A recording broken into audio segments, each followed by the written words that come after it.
Assalamualaikum warahmatullahi wabarakatuh dan salam sejahtera serta selamat bertemu kembali.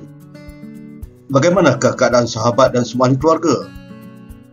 Diharapkan semuanya berada di dalam keadaan selamat dan sihat serta sentiasa berhati-hati di dalam kehidupan seharian, terutamanya semasa pandemik COVID sekarang. Siri terdahulu telah membincangkan siapakah orang kompeten dan orang kompeten yang tidak kompeten.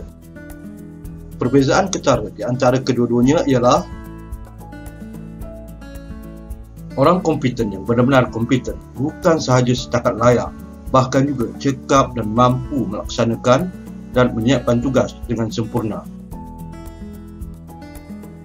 Manakala orang kompeten yang tidak kompeten hanya memiliki kelayakan yang ditetapkan, tetapi tidak cekap dan tidak mampu melaksanakan dan menyiapkan tugas dengan sempurna.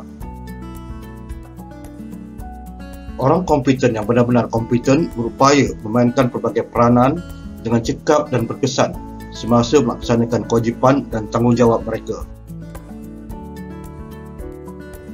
Peranan-peranan tersebut termasuklah sebagai seorang penasihat, pengurus operatif, komunikator, pengurus masa, ahli pasukan, pemimpin, penyelesai masalah, penimbang tara, pembimbing, pemerhati, pemeriksa dan juga penguatkuasa.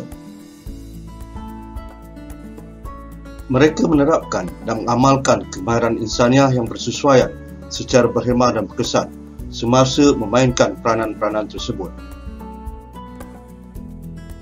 Kelemahan ketara di kalangan orang kompeten yang tidak kompeten ialah mereka tidak memiliki dan tidak mempraktikkan kemahiran insaniah yang sesuai semasa menjalankan tugas. Mereka terlalu menekankan kepada perkiraan dan penguasaan yang tegar tanpa mempertimbangkan prinsip setakat yang praktik. Nasihat, cadangan, pendapat dan arahan yang diberikan kerap bercanggah dengan keperluan masa, kos, kualiti dan produktiviti. Arahan kerja yang diterima dilaksanakan secara spontan tanpa menerapkan fungsi asas pengurusan secara sistematik, iaitu merancang, mengatur, mengarah dan mengawal. Keadaan ini sering mengakibatkan tugas tidak dapat diselesaikan dengan sempurna dalam tempoh masa yang diperuntukkan. Mereka juga tidak mempunyai kemahiran komunikasi yang baik, sama ada secara bertulis, lisan atau lengguk tubuh. Mereka berkomunikasi secara lisan dengan gaya agresif atau agresif pasif, kerap kelihatan tidak sopan dan kerap merungut serta menyalahkan pihak lain kerana tidak mengindahkan nasihat, cadangan, pendapat atau arahan yang diberikan. Mereka juga sukar untuk bekerjasama dengan pihak lain sebagai satu pasukan dan memiliki kemahiran kepimpinan yang lemah. Masalah dan konflik yang timbul tidak ditangani secara berhemah dan berkesan. Masalah dan konflik yang sama kerap berulang, sehingga mempengaruhi kelancaran pelaksanaan kerja. Pihak yang bermasalah tidak didorong dan dibimbing bagi membolehkan mereka meningkatkan prestasi. Pendekatan yang diambil lebih kepada tindakan disiplin yang tegar. Situasi ini mewujudkan perasaan marah dan benci serta pemberontakan secara senyap yang berpotensi mendorong berlakunya sabotaj. Secara ringkasnya, kedua-dua orang yang benar-benar kompeten dan orang kompeten yang tidak kompeten memiliki pengetahuan dan kemahiran teknikal mengenai skop tugas mereka.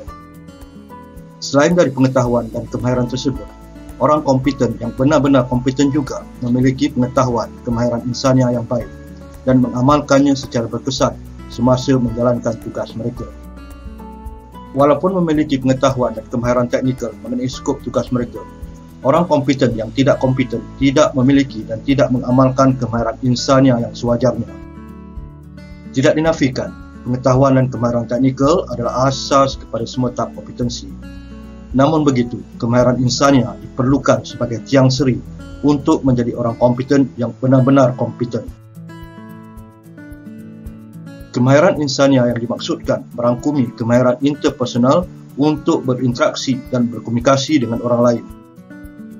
Nasihat, cadangan, pendapat dan arahan mestilah berdasarkan fakta dengan mengambil kira prinsip setakat yang praktik serta tidak menjejaskan kehendak-kehendak berkaitan.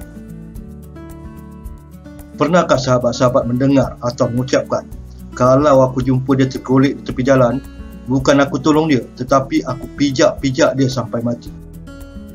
Atau sahabat-sahabat pernah mendengar atau mengalami sendiri kenderaan dirosakkan, disimba dengan cat atau tayar dipancitkan?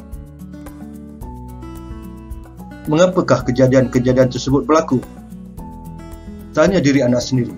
Lakukan muhasabah diri dengan jujur dan ikhlas. Sehingga berjumpa lagi, semoga kita sentiasa berusaha memperbaiki diri kita untuk menjadi insan yang lebih baik. Kita tegur kita perbaiki diri kita. Assalamualaikum warahmatullahi wabarakatuh dan salam sejahtera. Terima kasih.